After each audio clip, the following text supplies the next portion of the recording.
Hey everyone, welcome back. If you recall from last week, I managed to cut the wires on the sticks a little bit short. It wasn't much, but it was a little bit more than I was comfortable with. So again, it was time to get the wire stretcher back out. I just popped these on the bench and reused the wires that I had trimmed off from before. There's some solder sleeves that are really kind of cool because they've got the solder and everything all built into them. So basically, you just have to trim the wires down and slide them together and use a heat gun to melt it all together. And it does a really good job with it. But it does make kind of a hard point within the wire. It's kind of, it is what it is. I can't really control it at this point in time. So I spent a little bit of time getting those back together. It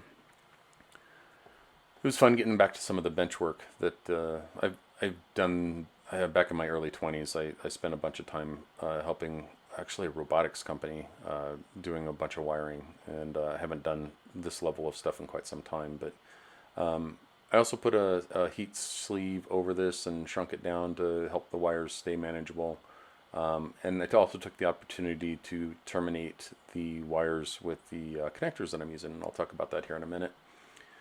So also, again, ignore the clock. Date reset on the GoPro. It's not actually accurate because the seeing as of the Sling TSI didn't actually come out in 2015. It was 2018 when it was released.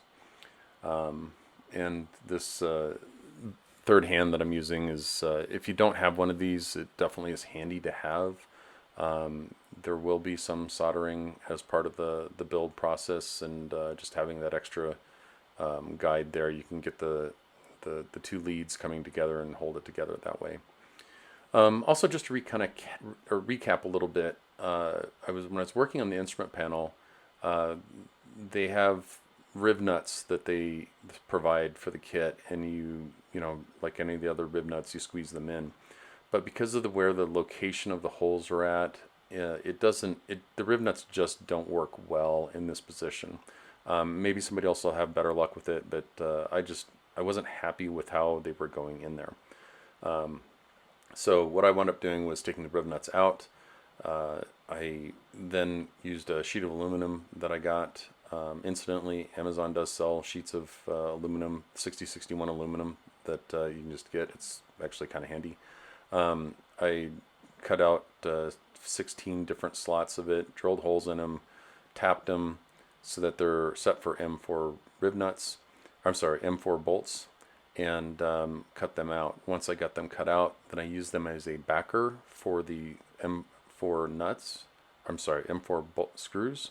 And once I get them put into place, then I epoxied the back side of it, which I think binds a lot better to. And granted, it's an adhesive and not a mechanical fastening, but it actually binds to the fiberglass a lot better than the rib nuts.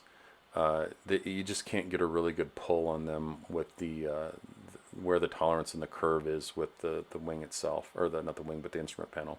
And that's where I'm just trimming literally as I go along. It's like each one of the 15 or 16 of those items just keeps dropping off as I hit each side. This is my neighbor George. He's a snowbird part of the year, so he's back in town for the summer and checking on my progress. I don't think the plane was actually even on the wheels when he left last fall, so it was nice to have him stop by. So anyway, lots of putting it together, taking it apart, making sure it fits. And I did even after all this, I discovered there was one segment, and it was actually with the prop controller. Had I not put the prop controller actually in the opening in the instrument panel, I wouldn't have discovered that it wasn't. I had not trimmed enough of that out, and it wasn't until much later in the process. So this is again a lot of putting together, taking apart, put together, taking apart. So connectors for the yokes. There's not really good instructions on this, but I kind of wanted to have the ability to take apart and put back together the sticks when I needed to. So I got some 5-pin XLR connectors, male for the actual stick itself, and then the female side that goes in the center column. and this is me soldering the female side of this together. Basically, I'd get one put in, I'd let it cool down for a second, and then do the next one. The other part that I needed to figure out was how to do the ground connection. And the way I resolved that was I took one of the rivets that was existing out, and then I just used a bolt or a screw and a nut that just a M4 nut and screw, and put an eye loop on the end of the ground line and attached it to the center column that way.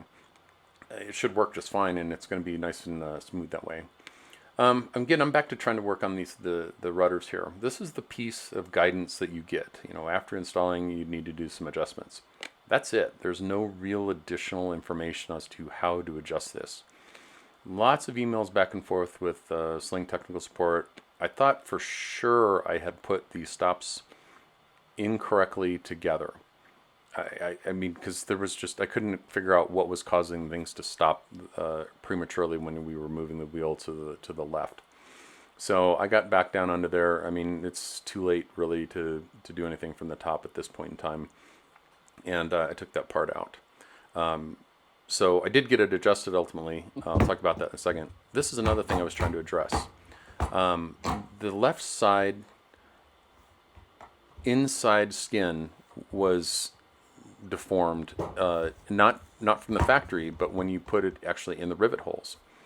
Again, emails back and forth with Sling Technical. It's not a structural piece of the airplane, and it wasn't caused by the longerons that were running along the fuselage itself.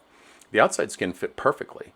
It's just this side. Once you get it riveted into the base, and then follow the longerons that run towards the front of the fuselage there, where things really got weird. It does it a little bit on the right-hand side, but on the left-hand side, it just was going to be really not tolerable for even putting the leather portion over the outside. There's just too much metal.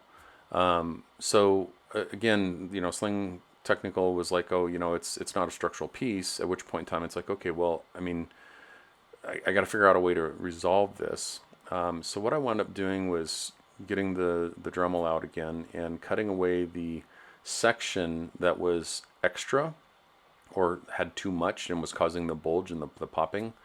And once I cut it out, then I have a spare piece of skin that was left over from something that got damaged in shipping. Which incidentally, if you don't have a spare piece of aluminum that matches the plane, I've gone back to this well so many times, and I'm still working on that same piece.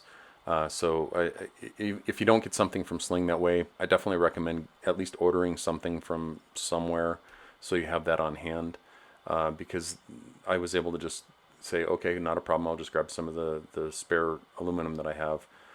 It already had the holes in it from along one side, and then I just trimmed it to fit.